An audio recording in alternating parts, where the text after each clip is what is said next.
मैं अक्सर सोचता हूँ कि आप सल्लल्लाहु अलैहि वसल्लम जो दो जहानों के सरदार हैं, उनके घर का चूल्हा ठंडा क्यों रहता था? आप चटाई पर क्यों सोते थे और आप कच्चे मकान में क्यों रहते थे? जबकि हमारे नबी पाक अरब के सरदार थे, सुल्ताने दो जहां थे, जिनके इशारे से चांद दो टुकड़े हो जाया करता था और जिनके उंगली के इशारे से चांद पलटकर वापस आ जाता था, जिसके कदमों की धूल हजरत जिब्रील अमीन अलैहिस्सलाम की आंखों का सुरमा था। और आप वो हस्ती हैं जिनके लिए ये दुनिया, ये कायनात तख्लीक की गई, जिनके बारे में अल्लाह ताला ने इरशाद फरमाया कि ए महबूब, अगर तुम ना होते तो हम ये आसमान ना बनाते। अब ये सारा कुछ सोचकर मेरी अकल हैरान हो जाती है, सोच दंग रह जाती है कि एक ऐसी अजीम हस्ती जो कायनात के खजानों की मालिक है, जब हम उनके घर में झांकते हैं तो वहां का मंजर क्या है? वहां सन्नाटा है, दुनियावी चमक धमक का नामो निशान तक नहीं है। वहां कई कई दिन तक चूल्हा ठंडा रहता है। वहां बिस्तर मखमल का नहीं बल्कि खजूर की छाल से भरी हुई एक चटाई है। और अब जरा ये मंजर भी अपने जहन में तसव्वुर कीजिए कि नबी पाक सल्लल्लाहु अलैहि वसल्लम जहां रहते हैं, मदीना पाक, वो आपका मस्कन है, लेकिन कई कई दिन तक आपके घर का चूल्हा ठंडा रहता है। सैयदा कायनात फातिमा तो ज़हरा के घर में भी फाका है और खुद नबी करीम सल्लल्लाहु अलैहि वसल्लम के शिकम मुबारक पर भी भूख का असर है। बिलाहिर कहीं से कुछ खाने का इंतजाम होता है, शायद चंद मुट्ठी जौ या खजूरें। रिवायत के मुताबिक सरकारे दो आलम सल्लल्लाहु अलैहि वसल्लम के सामने चिंगेर में सिर्फ 2 खजूरें हैं। भूख अपनी इंतहा पर है, तबीयत में नकाहत है, और अभी आप सल्लल्लाहु अलैहि वसल्लम ने खाने का इरादा फरमाया ही था कि दरवाजे पर दस्तक होती है और एक धीमी और लरजती हुई आवाज आती है कि मैं भूखा हूं, अल्लाह के नाम पर कुछ दे दो। यहां रुककर आप एक लम्हे के लिए सोचें कि आप 2 दिन से भूखे हैं, बड़ी मुश्किल से कुछ इंतजाम हुआ है। अगर आम इंसान होता तो उस फकीर पर फट पड़ता, लेकिन हमारे नबी पाक सल्लल्लाहु अलैहि वसल्लम ने कभी किसी साहिल को इनकार किया ही नहीं। आप सल्लल्लाहु अलैहि वसल्लम ने वो खजूर उठाई और सवाली के हाथ पर रख दी। अब सिर्फ एक खजूर बाकी है। अभी दूसरी खजूर उठाने ही लगे थे कि फिर से सदा आई और आप सल्लल्लाहु अलैहि वसल्लम ने दूसरी खजूर भी उठाकर उस फकीर को दे दी, उस साहिल को दे दी। चिंगेर खाली हो गई, पेट खाली रहा, लेकिन दिल इत्मीनान से भर गया। और फिर गज़वा खंदक के मौका पर चले जाएं, जब सहाबा इकराम ने आप सल्लल्लाहु अलैहि वसल्लम को अपने पेट पर बंधे हुए पत्थर दिखाए कि या रसूल अल्लाह, हम भूखे हैं।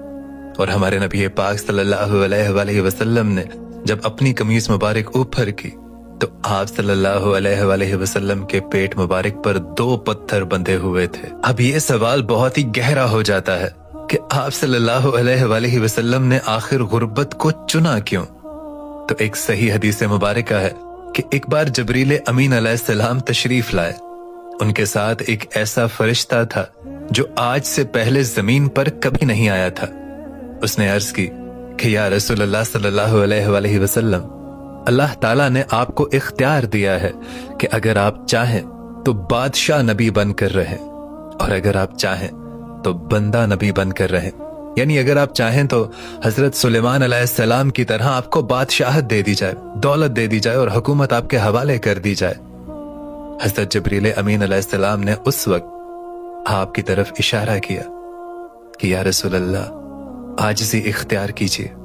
तो आप सल्लल्लाहु अलैहि वसल्लम ने इरशाद फरमाया कि नहीं, बल्कि मैं पसंद करता हूं कि मैं एक दिन भूखा रहूं और एक दिन खाना खाऊं, और जिस दिन भूखा रहूं तो गिड़गिड़ा कर अपने रब को पुकारूं और याद करूं, और जिस दिन मैं खाना खाऊं तो उस दिन अल्लाह ताला की शुक्र अदा करूं और उसकी हम्दो सना बयान करूं। और फिर एक मौका पर आप सल्लल्लाहु अलैहि वसल्लम ने इरशाद फरमाया कि अगर मैं चाहता तो अल्लाह मेरे लिए मक्का के पहाड़ों को सोने का बना देता जो मेरे साथ साथ चलते। बस ये साबित हुआ कि आप सल्लल्लाहु अलैहि वसल्लम ने गुर्बत को खुद चुना था, बाय चॉइस चुना था। और ये चॉइस आप सल्लल्लाहु अलैहि वसल्लम ने इसलिए की थी कि अगर आप सल्लल्लाहु अलैहि वसल्लम बड़े बड़े महलात में रहते, रेशम के कपड़े पहनते और सोने और चांदी के बर्तनों में खाते, तो उम्मत शायद ये समझती कि अल्लाह की रजा दौलत में है। लेकिन आप सल्लल्लाहु अलैहि वसल्लम ने कच्चे मकान में रहकर, चटाई पर सोकर हम लोगों को ये बताया कि ये दुनिया एक धोखे का घर है, इसकी वक़्त मच्छर के पर के बराबर भी नहीं। और फिर अल्लाह ताला ने कुरान पाक में इरशाद फरमाया कि ये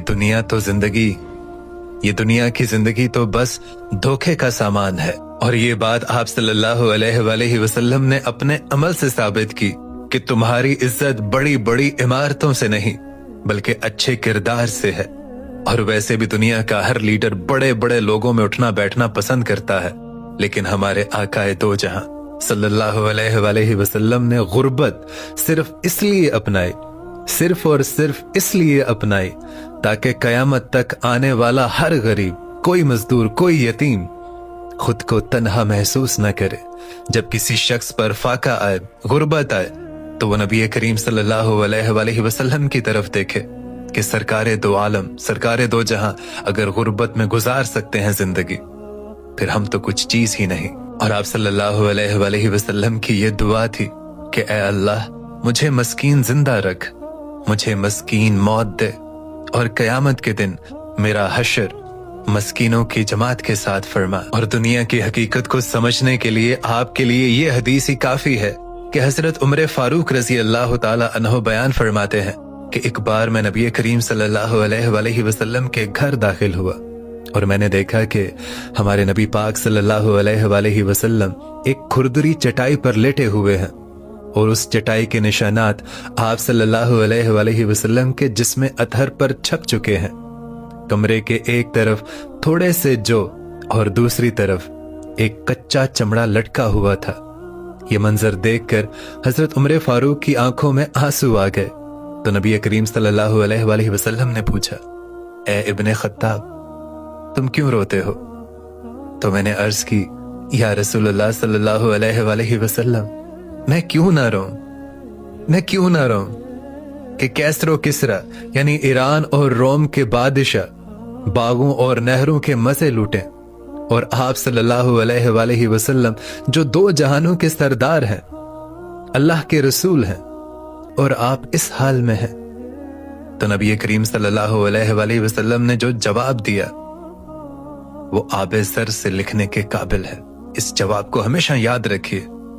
आप सल्लल्लाहु अलैहि वसल्लम ने इरशाद फरमाया कि ए उमर, क्या तुम इस बात पर राजी नहीं हो कि उनके लिए दुनिया में है और हमारे लिए सब ऐशो इशरत आखिरत में है। और दोस्तों, हमारे नबी पाक सल्लल्लाहु अलैहि वसल्लम ने हमेशा सादा लिबास पहना, सादा खाना खाया, ताकि कोई भी शख्स खास बनने के चक्कर में तकब्बुर का शिकार ना हो जाए। आपने दुनिया में रहकर दुनिया को कभी तरजीह नहीं दी। आपकी नजरें हमेशा अबदी बादशाहत पर रहीं। गुर्बत और सादगी में आजादी है। दौलत इंसान को गुलाम बना लेती है, लेकिन फकीर सिर्फ अल्लाह का गुलाम होता है। बादशाह को अपनी सल्तनत बचाने का फिक्र रहता है, जबकि फकीर को सिर्फ अपने रब को मनाने का फिक्र रहता है। इसलिए सादगी अपनाएं। जज़ाकल्लाह।